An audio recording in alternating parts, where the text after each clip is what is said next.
তো সকলকে স্বাগতম নতুন আরও একটা ক্লাসে। তো আজকে আমরা মূলত জিওটেকনিক্যাল ইঞ্জিনিয়ারিংয়ে আমরা চ্যাপ্টার 2 পড়াবো। গত ক্লাসে আমরা জিওটেকনিক্যাল ইঞ্জিনিয়ারিংয়ে আমরা ফার্স্ট ক্লাসটা করাইছিলাম, সেখানে তোমাদের মোটামুটি ধারণা দিয়েছিলাম যে বিষয়টা নিয়ে, সেটা হচ্ছে গিয়ে মৃত্তিকার গঠন কিংবা হচ্ছে গিয়ে জিওটেকনিক্যাল সম্পর্কে যে বেসিক ধারণাটা থাকে সেটা সম্পর্কে আলোচনা পূর্বের ক্লাসে আমরা করেছিলাম।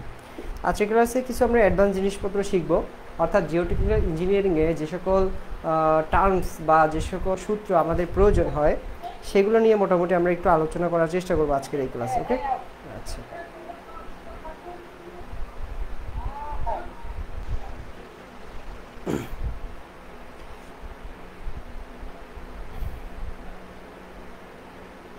আচ্ছা, প্রথমত যে কথাটা বলতে চাইছি সেটা হচ্ছে গিয়ে মৃত্তিকা। আমাদের এই জিওটেকনিক্যাল ইঞ্জিনিয়ারের যে মেইন বিষয়টা থাকে সেটা হচ্ছে গিয়ে মৃত্তিকা নিয়ে কথাবার্তা হয়। ওকে, কী নিয়ে কথাবার্তা হবে? মৃত্তিকা নিয়ে কথাবার্তা হবে। এখন মৃত্তিকার ভিতরে অনেকগুলো জিনিসপত্র থাকে। তোমরা কি জানো যে অনেক জায়গায় মাটি হচ্ছে অনেক বেশি শক্ত থাকে, তার ভিতরে তুমি যদি হচ্ছে গিয়ে পানি দাও তাহলে সেই মৃত্তিকাটা নরম হবে।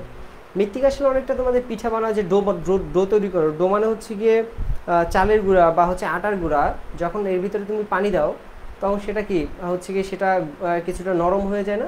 ঠিক সেমভাবে মাটির ভিতরেও আসলে পানি যখন দাও সেটা আসলে নরম হয়। পানি ছাড়া সেটাও মাটি হওয়া পসিবল, তো সেটা অনেক বেশি শক্ত থাকে। এখন আমরা বুঝবো যে আসলে মৃত্তিকা আসলে কী দিয়ে তৈরি, মৃত্তিকার আসলে এর ভিতরে কী কী থাকতে পারে।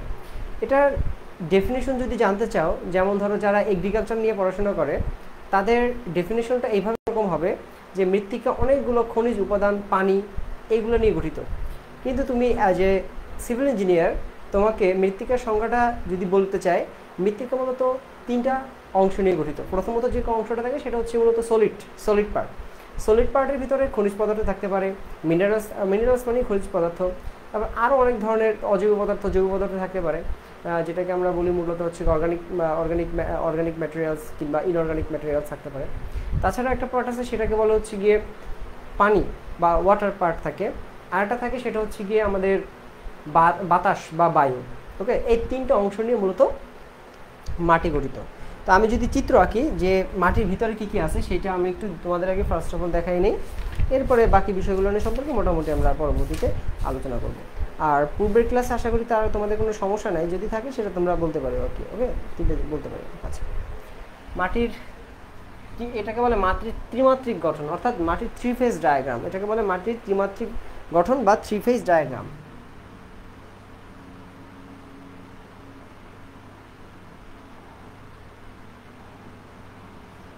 আচ্ছা, মাটি আসলে কী কী দিয়ে তৈরি? ফার্স্ট অফ অল আমি একটা ডায়াগ্রাম আঁকতেছি, সেই জিনিসটা তোমাদের বোঝাচ্ছি।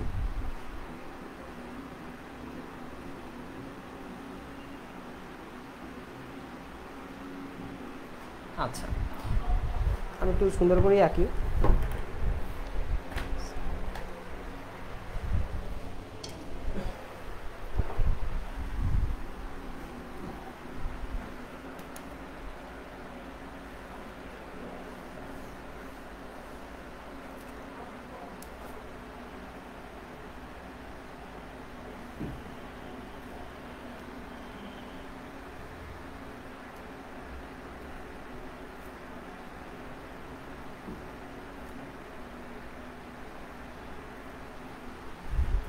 মাটির তিনটা অংশ থাকবে। প্রথম অংশটা যেটা থাকবে সেটা হচ্ছে মূলত বায়ু থাকবে এখানে বা বাতাস। দ্বিতীয়ত যে জিনিসটা থাকবে সেটা হচ্ছে পানি বা লিকুইড। তৃতীয়ত বা সর্বশেষ যেটা থাকবে সেটা হচ্ছে কঠিন বা সলিড অংশ। ওকে, তিনটা পার্ট এখানে আছে। কি আছে বলো তো? একটা হচ্ছে বায়ু, এটাকে আমরা বলি এয়ার। এরপর আছে পানি, এটাকে আমরা লিকুইডও বলতে পারি বা ওয়াটারও বলতে পারি। আর এখানে আছে কঠিন বা সলিড। তিনটা অংশ আমাদের পানির ভিতরে, মাটির ভিতরে আছে। এখন দুইটা জিনিস দ্বারা এই 3 ফেজ ডায়াগ্রামকে বর্ণনা করা, যেটাকে বলে মাটির ত্রিমাত্রিক গঠন।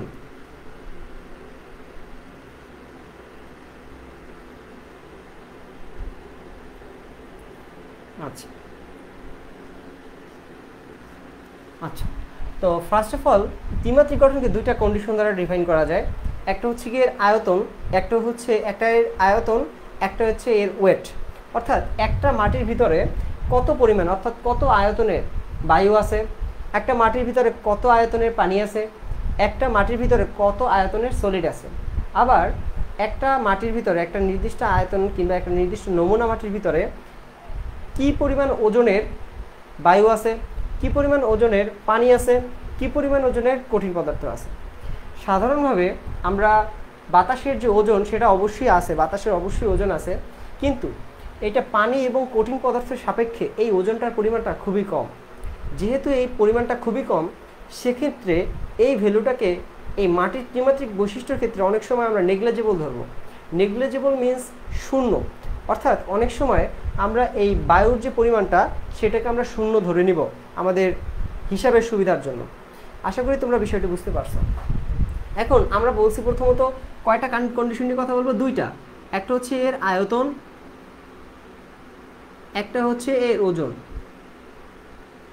তোমাদের জাস্ট একটু যদি বলি, একটা মাটির ভিতরে যদি পানির আয়তনের পরিমাণটা অনেক বেশি হয়, পানি যদি বেশি থাকে সেটা অনেকটা স্লারির মতো হবে, মানে নরম হবে অনেক বেশি। যদি এটার ভিতরে অনেক বেশি তোমার সলিড থাকে, পানি কম থাকে, তার মানে সেই পরিমাণটা শুষ্ক হবে বেশি, তাই তো? আবার সেটা যদি বায়ু থাকে বেশি, তার মানে এর ভয়েড বেশি হবে, ওজন কম হবে। তো আমি আয়তন এবং ওজন দিয়ে দুইটা জিনিসটাকে একটু ডিফাইন করে নিই।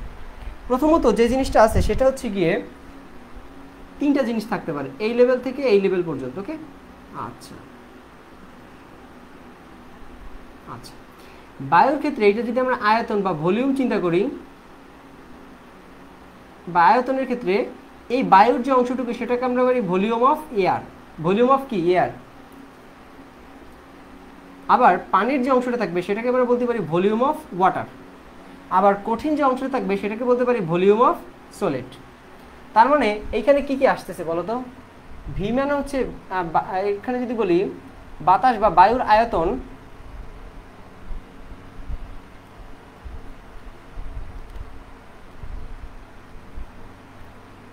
বায়বীয় অংশের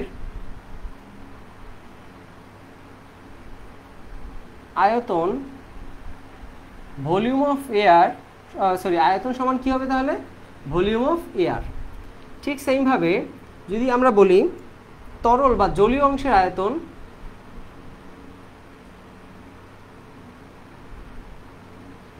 সেটাকে বলতে পারি ভলিউম অফ ওয়াটার বা ওয়াটার কন্টেন্ট, যেটা ওয়াটার বা পানির আয়তন।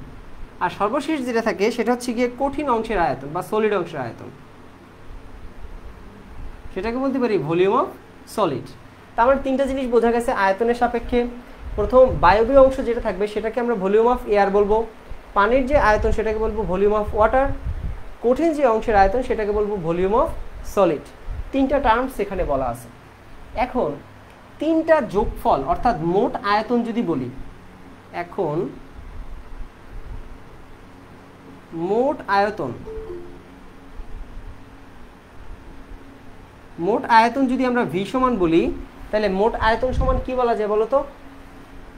ভিএ প্লাস ভিডাব্লিউ প্লাস ভিএস বলা যায় কি না? তাহলে তিনটার যে যোগফল সেটাই তো হবে এখন মোট আয়তন। তার মানে volume of air plus volume of water plus volume of solid is equal to total volume. Okay, আচ্ছা।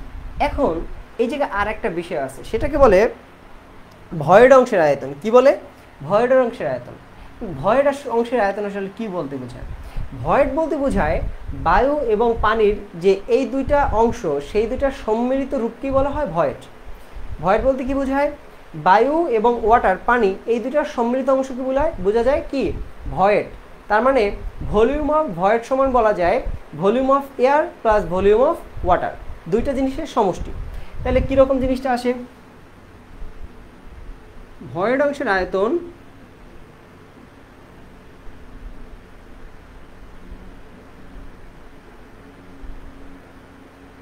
তাহলে কি বলা যায় বলো তো? ভয়েড অংশের আয়তন এটাকে প্রকাশ করা হয় ভিভি দ্বারা, ভলিউম অফ ভয়েড।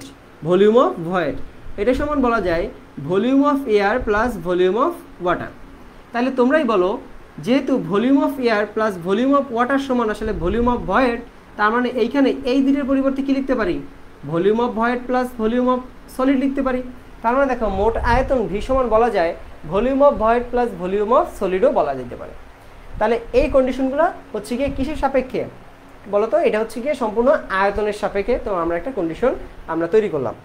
আচ্ছা, এখন যদি আমরা চিন্তা করি আমাদের মোট আয়তনের, সরি ওজনের কথা আলাদা করি। আচ্ছা দেখো, তাহলে এই থেকে এই পর্যন্ত এই পুরো অংশটাকে কি বলা যায়? Volume of void. এটুকু অংশ কি বলা যায়? Volume of void. আর এখানে তো ভলিউম অফ সলিডই থাকতেছে। আর এই টোটাল অংশটাকে বলা যায় কি? Total volume. টোটালটা অংশটা কি বলা যায়? Volume of total volume. Okay, আচ্ছা ঠিক আছে। তাহলে আমরা একটু ডান পাশে নিয়ে কথা বলি। ডান পাশে আমরা ওয়াটার বা সরি ওজন বা এর ভর নিয়ে বা ওজন নিয়ে কথাবার্তা বলবো, ওয়েট নিয়ে যায় কথা বলবো, ঠিক আছে? আচ্ছা,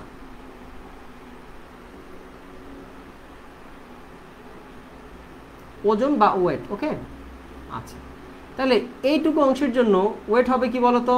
আবার এইটুকু অংশ পুরোটা অংশের জন্য আবার থাকবে। এইটুকু অংশের জন্য বলা যায় ওয়েট অফ এয়ার। এইটুকু অংশের জন্য বলা যায় কি? Weight of water. এইটুকুর জন্য বলা যায় ওয়েট অফ সলিড। তাহলে তিনটা জিনিস, weight of air, weight of water এবং ওয়েট অফ সলিড, তিনটার জন্য তিনটা। আচ্ছা, তিনটার জন্য যদি তিনটা হয় সেক্ষেত্রে এইখানে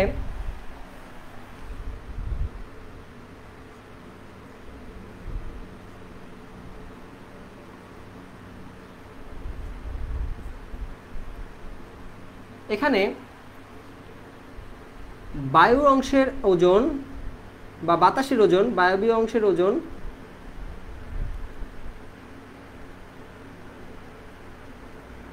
এটা সমান বলা যাবে ওয়েট অফ এয়ার। আবার যদি বলি তরল বা জলীয় অংশের ওজন,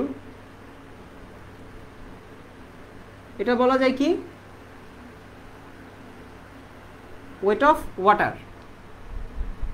আবার যদি আমরা বলি যে কঠিন অংশের ওজন,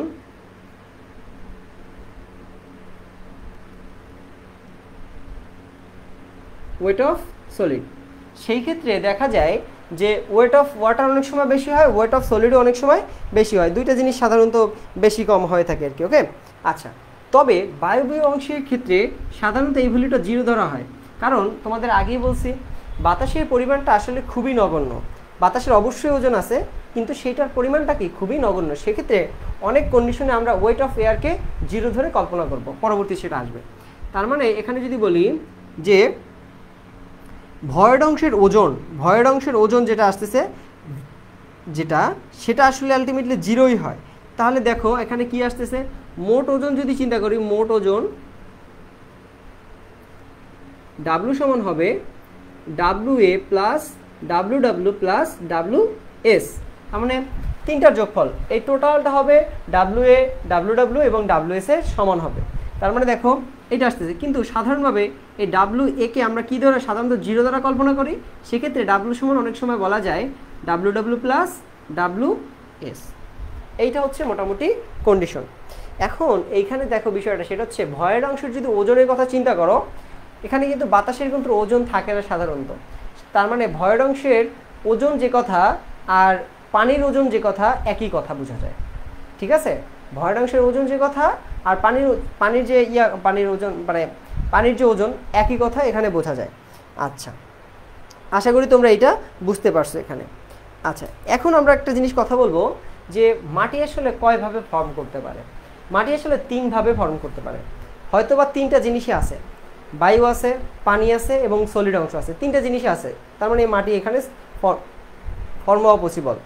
আবার একটা মাটি হইতে পারে যেমন অনেক বেশি শক্ত উত্তর অঞ্চল, কিংবা সেখানে তোমরা মানে খরার নাম শুনছো, অনেক মাটিকে যদি অনেক শুকানো হয়, কিংবা ইট তোমরা দেখছো বাসায়, সেই ইটের ভিতরে কিন্তু সাধারণভাবে পোড়ানোর পরে পানি কণা থাকে না বললেই চলে। তার মানে 0 অনেক সময় থাকে। অর্থাৎ মাটিটাকে একদম শুকনো করে ফেললে সেই ক্ষেত্রে দেখা যায় সেখানে কিন্তু কোনো ধরনের পানির কণা থাকে না, কিন্তু সেখানে বাতাসের কণা থাকে। তোমরা ইটকে ভাঙার পরে দেখবা যে সেখানে অনেকগুলো ভয়েড বাইরে দেখা যায়।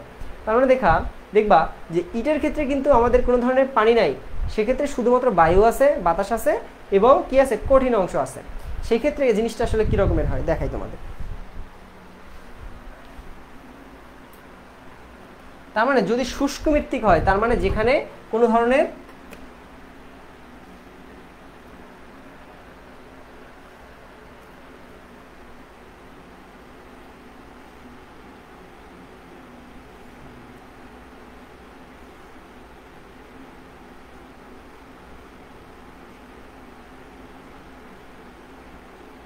বায়ু। তার মানে দুইটা জিনিস থাকবে কখন, শুষ্ক মৃত্তিকার ক্ষেত্রে। এটা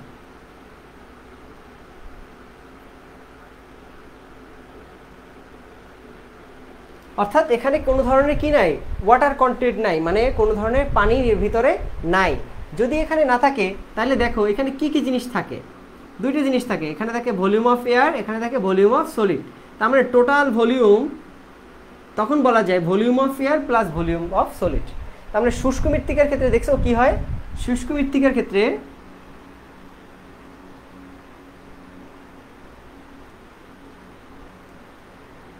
টোটাল ভলিউম ভি সমান volume of air plus volume of solid.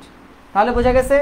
আর যদি ওয়েটের কথা চিন্তা করো তাহলে কি হয় দেখছো, যদি এখানে শুষ্ক হয় তার মানে এখানে থাকে কি weight of air plus weight of solid. যেহেতু ওয়েট অফ এয়ারের ভ্যালু 0, সেক্ষেত্রে বলা যায় ডাব্লু সমান WS। কখন সেটা, যখন মৃত্তিকাটা কি থাকবে বলো তো, সেটা সম্পূর্ণ শুষ্ক অবস্থায় থাকবে। ঠিক আছে। এখন যদি আমি বলি তোমাকে আরেকটা কন্ডিশনের কথা বলি, সেখানে কোনো ধরনের শুষ্ক অবস্থা থাকবে না, মানে স্লারি থাকবে, মানে সেখানে সম্পূর্ণ হচ্ছে গিয়ে স্লারি থাকবে। স্লারি মিন্স সেখানে কোনো ধরনের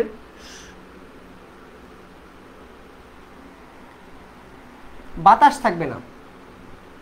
এটাকে বলে বাতাস যদি না থাকে, অর্থাৎ পানি থাকবে এবং হচ্ছে গিয়ে কঠিন পদার্থ থাকবে, এটাকে বলে পরিপৃক্ত মৃত্তিকা। অনেক সময় এটাকে সম্পৃক্ত মৃত্তিকাও বলে। আচ্ছা, সম্পৃক্ত মৃত্তিকা নিয়ে একটু কথাবার্তা আছে, সেটা পরে আলোচনা করবো। আগে জাস্ট পরিপৃক্ত মৃত্তিকা সম্পর্কে তোমরা জানো, যেটা আসলে পরিপৃক্ত মৃত্তিকা। পরিপৃক্ত মৃত্তিকার ক্ষেত্রে দেখো এখানে কিন্তু কোনো ধরনের বায়ুকণা নাই, সম্পূর্ণ পানি এবং আছে কি সলিড, দুইটা জিনিস নিয়ে এখানে গঠিত। তার মানে এইটার ক্ষেত্রে বলা যায় ভলিউম অফ ওয়াটার, এটার ক্ষেত্রে বলা যায় ভলিউম অফ সলিড। তাহলে কি হবে, তাহলে টোটাল যদি ভলিউম চিন্তা করো তাহলে সম্পৃক্ত বা পরিপৃক্ত মৃত্তিকায়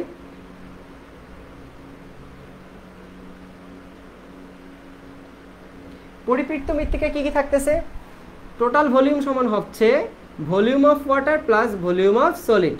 আবার যদি চিন্তা করো ওয়েটের কথা, তাহলে টোটাল ওয়েট হবে weight of water plus weight of solid. এই কয়েকটা ত্রিমাত্রিক বৈশিষ্ট্য তোমাদের আছে, যেটা হচ্ছে এটা হচ্ছে স্বাভাবিক আদর্শ মৃত্তিকার ক্ষেত্রে। এটা হলো আদর্শ মৃত্তিকা, অর্থাৎ তিনটা জিনিসই থাকবে এটা। ঠিক আছে, আদর্শ মৃত্তিকা। আর এটা হচ্ছে শুষ্ক মৃত্তিকা, এটা হচ্ছে পরিপৃক্ত মৃত্তিকা। তিনটা টার্মস এখানে তোমাদের থাকবে কি বা আছে। ওকে, এটা হচ্ছে বিষয়াদি। তো এইটা মোটামুটি হচ্ছে বিষয়। তো এরপরেও আরও অনেকগুলো টার্মস তোমাদের আছে, সেইগুলো নিয়ে আমি একটু কথা বলি। তো এইটুকুর ভিতরে তোমাদের কোনো প্রশ্ন থাকলে তোমরা সেটা আমাকে এখন করতে পারো।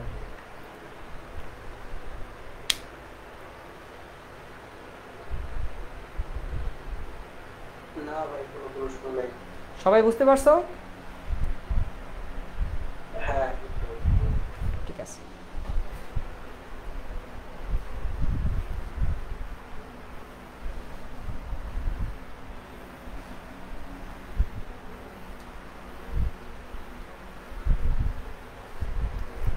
আচ্ছা, এখন তোমাদের কয়েকটা টার্মস নিয়ে আমি এখানে কথাবার্তা বলবো। সো টার্মগুলো একটু তোমাদের আগে প্রথমত বলে নিই। প্রথমত যে টার্মটা আসে সেটাকে বলে ভয়েড রেশিও। কি বলে? Void ratio.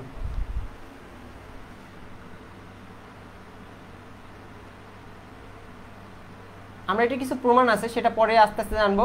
হয়তো বা এই চ্যাপ্টারটা তোমাদের আরও 2টা ক্লাসে আমি নিব, মানে একটু ভেঙে ভেঙে নিব, আস্তে আস্তে পড়াবো। ওকে, যদিও সহজ জিনিস পড়াবো, মানে অনেকেই কঠিন লাগে অনেকের কাছে, তো তোমাদের কাছে কঠিন লাগলে বলিও, ঠিক আছে? আচ্ছা, প্রথমে আসে ভয়েড রেশিও।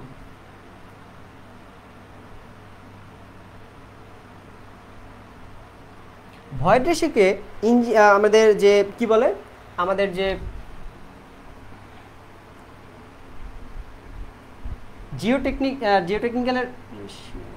জিওটেকনিক্যালের ভাষায় ভয়েড রেশিওকে ই দ্বারা প্রকাশ করা হয়। এটা মূলত হচ্ছে গিয়ে ভলিউম অফ ভয়েড এবং ভলিউম অফ সলিডের যে রেশিও সেটা, ভলিউম অফ ভয়েড এবং ভলিউম অফ সলিডের যে রেশিও সেইটা। কারণ ভলিউম অফ ভয়েড এবং ভলিউম অফ সলিডের চিত্রটা তো আমি একটু মুছে ফেললাম, তাহলে আবার একটু এঁকে দেই ছোট করে, অথবা চিত্র দেখলে তোমাদের মাথায় আসবে বিষয়টা, সেই জন্য।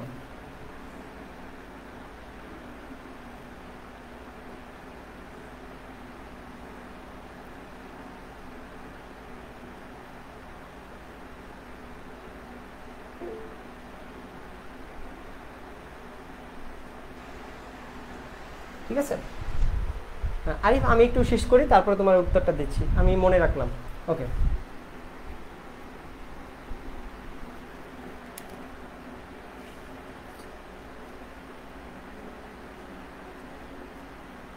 এটাকে বলতেছি ভলিউম অফ এয়ার, এটাকে বলতেছি ভলিউম অফ ওয়াটার, এটাকে বলতেছি ভলিউম অফ সলিড।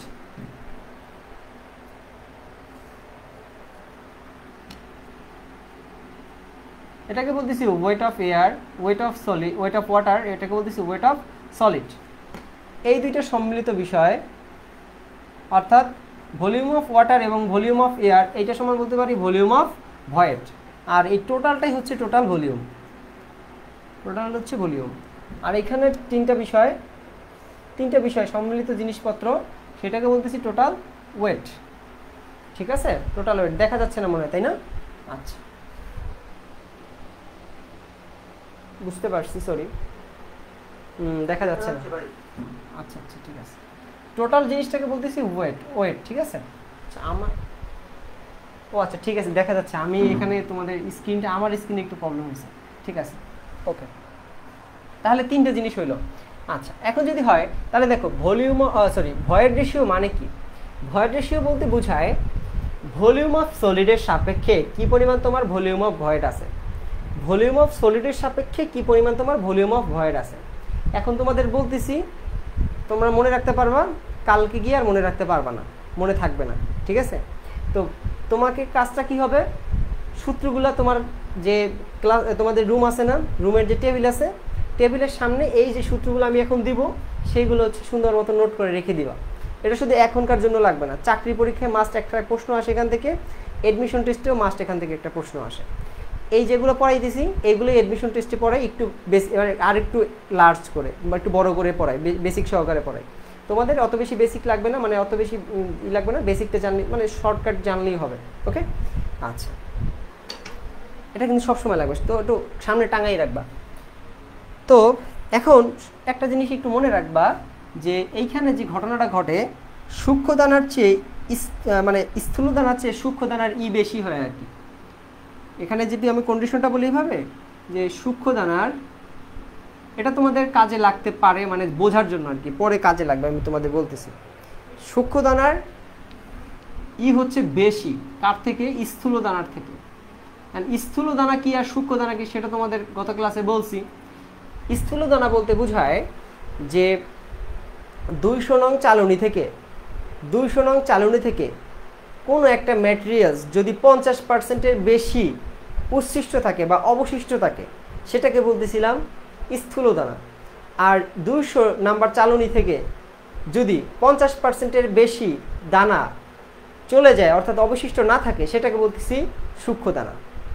তোমরা আমার কথাটাকে একটু রিপিট করে পরবর্তীতে দেখে নিও, পূর্বের ক্লাসে এটা নিয়ে ডিটেইলস আলোচনা করছি। এরপরে যে বিষয়টা আছে সেটাকে বলে পরোসিটি।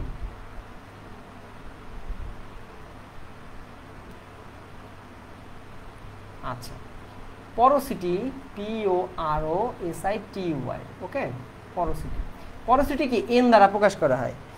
এন মানে হচ্ছে কি, এইটার সাথে অ্যালাইন্ড, ভলিউম অফ ভয়েড উপরেই থাকবে, কিন্তু এইখানে ভিএস থাকবে বেশি, অর্থাৎ টোটাল ভলিউম থাকবে বেশি। অর্থাৎ টোটাল ভলিউমের ভিতরে কি পরিমাণ ভলিউম অফ ভয়েড আছে, সোজা কথা সেটা হচ্ছে কি পরোসিটি। অর্থাৎ টোটাল ভলিউমের মধ্যে কি পরিমাণ ভলিউম অফ ভয়েড আছে সেটাকে বলে পরোসিটি। আর ভলিউম অফ সলিডের সাপেক্ষে কি পরিমাণ ভলিউম অফ ভয়েড আছে সেটাকে বলে মূলত ভয়েড রেশিও। ঠিক আছে, এটার প্রত্যেকটা জিনিসেরই আলাদা আলাদা কাজ আছে। ওকে, আচ্ছা, এরপরে যে জিনিসটা থাকবে সেটাকে বলতেছি আমরা, আচ্ছা এখন একটু এই জায়গায় একটু তোমাদের একটু টার্মস দিয়ে দিই। টার্মসটা হচ্ছে যে মৃত্তিকার ঘনত্ব ইজ ইনভার্সলি প্রপোর্শনাল টু পরোসিটি। অর্থাৎ মৃত্তিকার ঘনত্ব যদি বাড়ে, পরোসিটি তবে কমবে।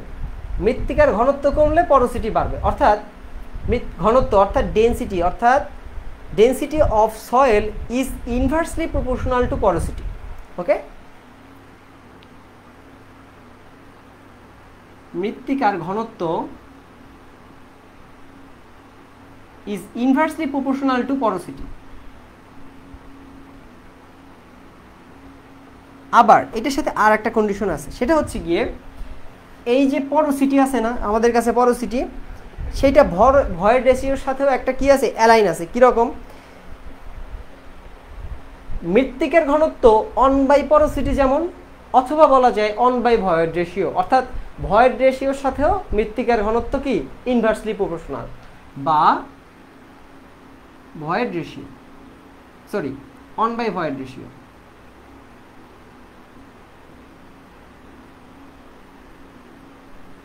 ওকে, আচ্ছা। এরপরে যে বিষয়টা থাকবে সেটাকে বলে সম্পৃক্ততা, পরিপৃক্ততা বা ডিগ্রি অফ স্যাচুরেশন। এইটা খুবই গুরুত্বপূর্ণ। সম্পৃক্ততা বা পরিপৃক্ততার মাত্রা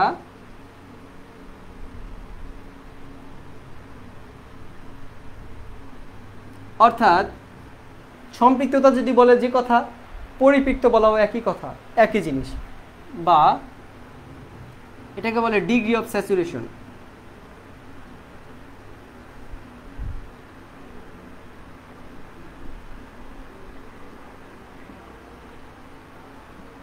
এটাকে যদি লিখি সেই জিনিসটা এইভাবে থাকে, degree of saturation.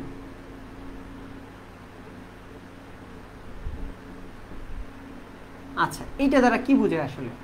Degree of saturation দ্বারা বোঝায় যে এইটার ভিতরে পানির কণা কি রকমের আছে, বেশি আছে নাকি কম আছে। আমি জাস্ট তোমাদের একটু জাস্ট ধারণা দিই। এটাকে প্রকাশ করা হয় এসআর দ্বারা। ডিগ্রি অফ স্যাচুরেশন, স্যাচুরেশন থেকে আসছে এসআর। এটার সময় হয় আসলে volume of water by volume of, sorry volume of water by হচ্ছে গিয়ে volume of void, volume of water by volume of void. এটা কি ডিগ্রি অফ স্যাচুরেশন। এখন এইটা মনে রাখার একটা বিষয় আছে, কীরকম মনে রাখবা? এখন পরিপৃক্ততার মাত্রা অনেক সময় অন হইতে পারে, আবার অনের কমও হইতে পারে, অনের বেশিও হইতে পারে। এখন ডিগ্রি অফ স্যাচুরেশন দ্বারা আসলে কি বোঝায় সেটা আমি তোমাদেরকে একটু বোঝাই। আমি জাস্ট একটা কন্ডিশন লিখতেছি, পরে এর কারণ বলতেছি। সম্পূর্ণ পরিপৃক্ত মৃত্তিকার ক্ষেত্রে, সম্পূর্ণ পরিপৃক্ত মৃত্তিকার এসআর সমান হচ্ছে 0, সরি এসআর সমান হচ্ছে 1। কি বলতো বলছি? সম্পূর্ণ পরিপৃক্ত মৃত্তিকার এসআর সমান হচ্ছে 1, এসআর সমান 1। এইটাকে আবার বলা যায়, বা বলা যায় ভলিউম অফ ওয়াটার সমান হচ্ছে কি ভলিউম অফ ভয়েড। এইটা কেমনে আসছে আমি তোমাদের দেখাই। ধরো প্রশ্নে বলা আছে সম্পূর্ণ পরিপৃক্ততার মাত্রা, প্রশ্ন তোমাকে বলে দিছে। যদি প্রশ্নে তুমি কোনো জায়গায় দেখো যে এটা প্রশ্নে বলছে যে সম্পূর্ণ পরিপৃক্ত মৃত্তিকার something dash dash dash dash dash, মানে অনেক কিছু ডাটা তোমাকে দেওয়া আছে, তার মানে সম্পূর্ণ পরিপৃক্ত মৃত্তিকা বললেই এসআর সমান কত হবে? 1 হবে। আর এসআর এর ভ্যালু কি বলো তো? এসআর এর ভ্যালু হচ্ছে গিয়ে ভিডাব্লিউ বাই ভিভি। এখন এসআর যদি 1 হয় কখন? যখন মৃত্তিকাটা সম্পূর্ণ পরিপৃক্ত, তখন এইটার ভ্যালু হবে 1, ভিডাব্লিউ বাই হবে ভিভি। তার মানে এই ভিভিটাকে যদি এই পাশে নিয়ে যায় তাহলে কি থাকে বলো তো? ভিভি সমান ভিডাব্লিউ থাকে না, তাই তো? তাহলে দেখো ওই কেসে বলা যায় ভিভি সমান আসলে ভিডাব্লিউ, যখন মৃত্তিকা সম্পূর্ণ পরিপৃক্ত অবস্থায় থাকবে। এখন মৃত্তিকার পরিপৃক্ত অবস্থা বলতে আসলে কি বোঝায়? মৃত্তিকার সম্পূর্ণ পরিপৃক্ত অবস্থা বলতে বোঝায় তোমাদের এই প্রথম কেসে দেখাইছিলাম, যেখানে কোনো ধরনের মানে তোমার বায়বীয় অংশ থাকবে না, দুইটা অংশ নিয়ে গঠিত হবে। অর্থাৎ এটার ভিতরে শুধুমাত্র পানি থাকবে আর হচ্ছে কঠিন পদার্থ থাকবে। ঠিক আছে? তোমরা যেমন বাসায় পিঠা বানাও না, ওই যে তোমার হচ্ছে গিয়ে কুয়া পিঠা বলে, কিংবা হচ্ছে পোয়া পিঠা বলে অনেক সময়, হচ্ছে গিয়ে যে ডো বা যে গোলাটাকে সেটাকে অনেকটা গোলাই ফেলো আর কি, একদম গোলাই ফেলো তোমাদের। সেই রকম যখন একটা কোনো বা বেসন দিয়ে তোমরা হচ্ছে যখন পেঁয়াজু, সরি তোমার কি বলে, বেসন দিয়ে কি বানানো হয় বিভিন্ন জিনিসপত্র, তোমার হচ্ছে গিয়ে ধরো যে ওটার নাম কি, বেসন দিয়ে হচ্ছে তোমার বেগুনি বাজানো যে তোমার, তখন বেসনটা যেভাবে গোলা হয় না, তখন দেখো সেটার ভিতরে কোনো বায়বীয় অংশ থাকে না, সেটার ভিতরে সম্পূর্ণটাই কি থাকে? সম্পূর্ণটাই হচ্ছে গিয়ে সলিড অংশ থাকে এবং পানি থাকে, স্লারির মতো অবস্থা হয়। ঠিক সেইমভাবে এইরকম একটা কন্ডিশনকে বোঝায় এটা সম্পূর্ণ পরিপৃক্ত মৃত্তিকা। যদি সম্পূর্ণ পরিপৃক্ত মৃত্তিকা হয় তাহলে কন্ডিশনটা কি হয় আমি তোমাদের ওখানে একটু দেখাইলাম, এখন একটু বড় চিত্র করে মানে একটু বাইরে একটু নিয়ে এসে দেখাই। তার মানে কি আছে, এখানে পানি আছে এবং এখানে কঠিন পদার্থ আছে, দুইটা জিনিস আছে। তার মানে এখানে আছে কি volume of air, sorry volume of water, এখানে আছে ভলিউম অফ সলিড। তোমাদের একটু আগে বলছি ভলিউম অফ ভয়েড বলতে একটা বিষয় আছে। ভলিউম অফ ভয়েড বলতে বোঝায় volume of air plus volume of water. কিন্তু দেখো যখন মৃত্তিকাটা সম্পূর্ণ পরিপৃক্ত অবস্থায় আছে তখন কিন্তু ভলিউম অফ এয়ার সমান কি 0। যদি ভলিউম অফ এয়ার সমান 0 হয় তবে ভিভি সমান তাহলে কি হবে, এটা যদি 0 হয় তাহলে ভিভি সমান কি হবে বলো তো, ভিভি সমান ভিডব্লিউ হবে। এই যে কন্ডিশনটা অর্থাৎ সম্পূর্ণ মৃত্তিকার যে কন্ডিশনটা সেইটাই হচ্ছে এইটা। তখন এসআর সমান কত হয় 1 হয়। অর্থাৎ সম্পূর্ণ মৃত্তিকা যদি তোমাকে প্রশ্নে বলে তুমি ডিরেক্টলি বুঝে নিবা তখন এসআর এর ভ্যালু হচ্ছে 1 এবং ভিভি সমান হবে ভিডব্লিউ। কথা আশা করি বুঝতে পারছো, না হলে কথাটা একটু রিপিট করে আমার কথাটাগুলো বোঝার চেষ্টা করো।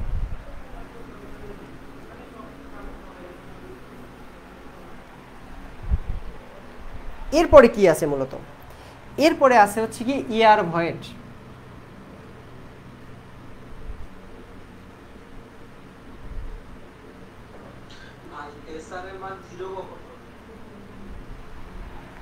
এসআর এর মান 1 যখন বলছি তার মানে কি সেটা ভলিউম অফ ভয়েড সমান কি আসলে ভলিউম অফ সলিড নাকি, না সরি ভলিউম অফ ভয়েড সমান কি আসলে বলো তো ভলিউম অফ ওয়াটার। এসআর এর ভ্যালু যখন আসলে 0 হয় তাহলে আসলে বিষয়টা কি হয় দেখো, এসআর এর ভ্যালু 0 মানে কি volume of water by volume of void. তার মানে এসআর এর ভ্যালু যদি 0 হয় তখন সেই মৃত্তিকাটা আর সম্পৃক্ত মৃত্তিকা নয়, সেটা সম্পূর্ণ শুষ্ক মৃত্তিকা। ওই যে আগের কন্ডিশন একটা দেখাইছি দ্বিতীয় নম্বর কেসে, শুষ্ক মৃত্তিকার যে কন্ডিশন সেইটা হবে হচ্ছে কি এসআর ইকুয়াল টু 0 হলে সেই কন্ডিশন এখানে ম্যাটার করবে। কথা বুঝতেছো? হ্যাঁ ভাই। কিন্তু আমি যতগুলো ম্যাথ করছি এখন পর্যন্ত এসআর এর ভ্যালু 0 আমি কখনো পাইনি, বুঝতে পারছো?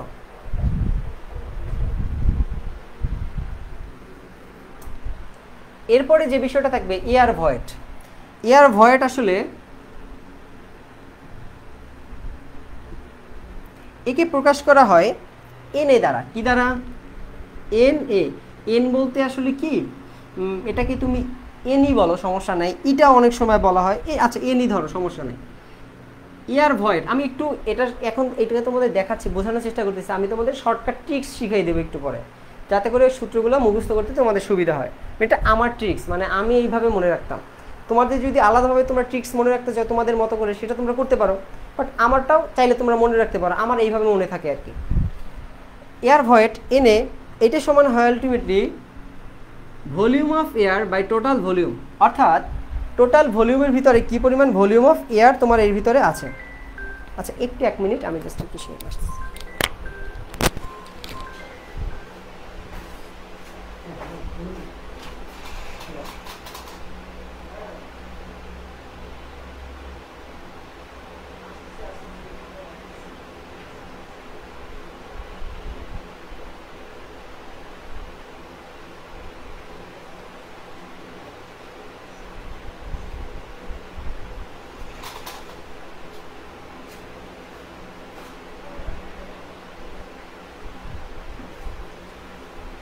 আচ্ছা সরি ফর দ্য ইন্টারাপশন, আমি একটু তোমাদের সময় নেই, আমি জাস্ট 2 মিনিটের ভিতরে 1 মিনিটের ভিতরে আসতেছি।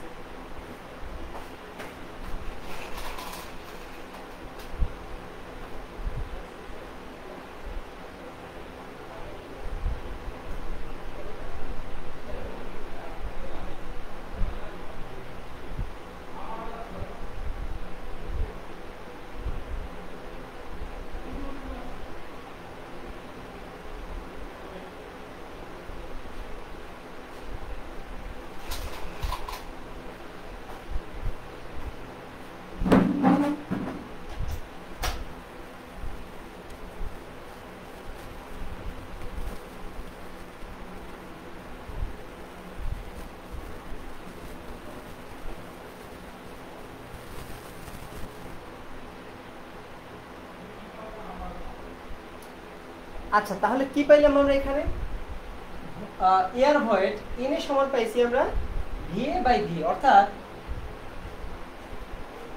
ভলিউম অফ এয়ার আছে কতটুকু, অর্থাৎ টোটাল ভলিউমের ভিতরে কি পরিমাণ ভলিউম অফ এয়ার তোমার এর ভিতরে আছে, এটাকে বলতেছি আমরা এয়ার ভয়েড। আরেকটা জিনিস এখানে তোমাদের আছে, সেটাকে বলে এয়ার কন্টেন্ট। কি বলে? Air content.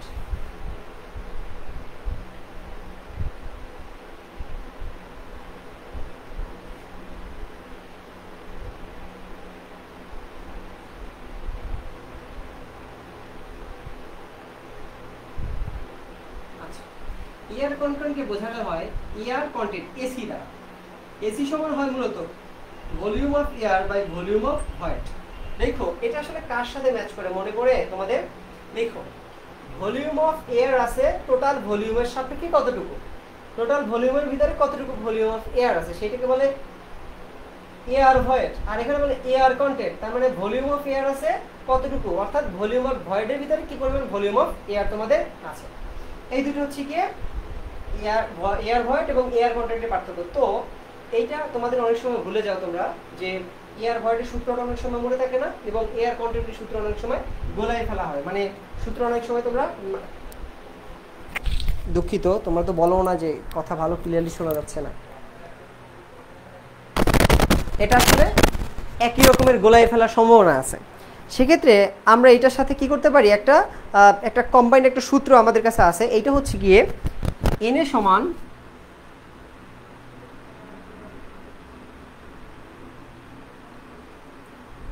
NaC।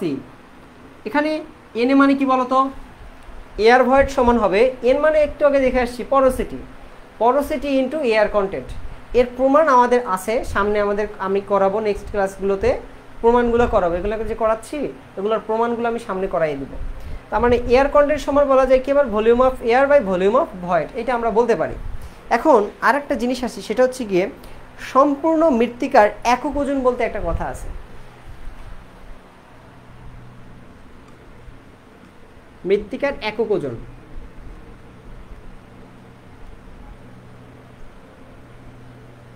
মৃত্তিকার একক ওজন মানে হচ্ছে ঘনত্ব।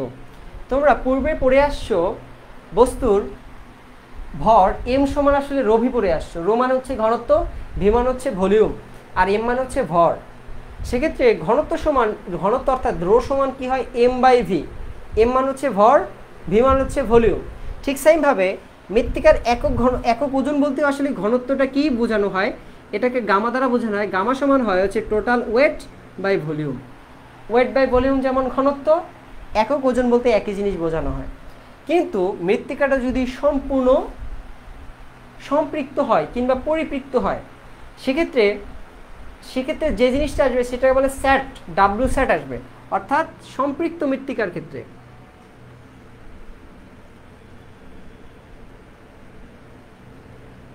মৃত্তিকায় একক ওজন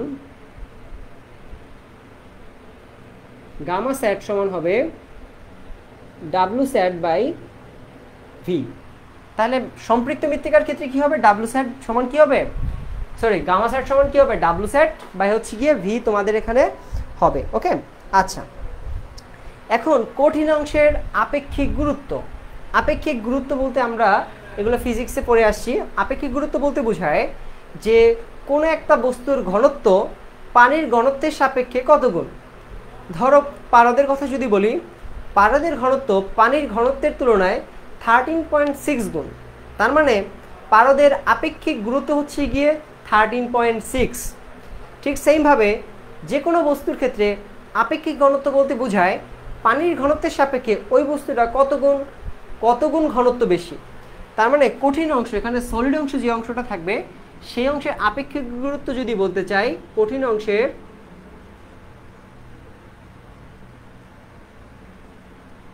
আপেক্ষিক গুরুত্ব তোমাদের অনেক বইতে হচ্ছে জি দ্বারা প্রকাশ করা হয়েছে, আবার অনেক সময় এটাকে জিএস দ্বারাও প্রকাশ করা হয়েছে।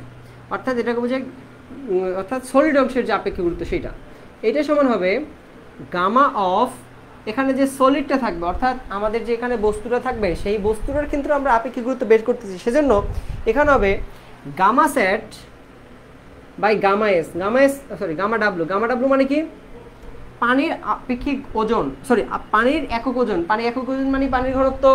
আবার গামা এস মানে বোঝায় সলিড অংশের একক ওজন। একক ওজন কখন আসে জানো?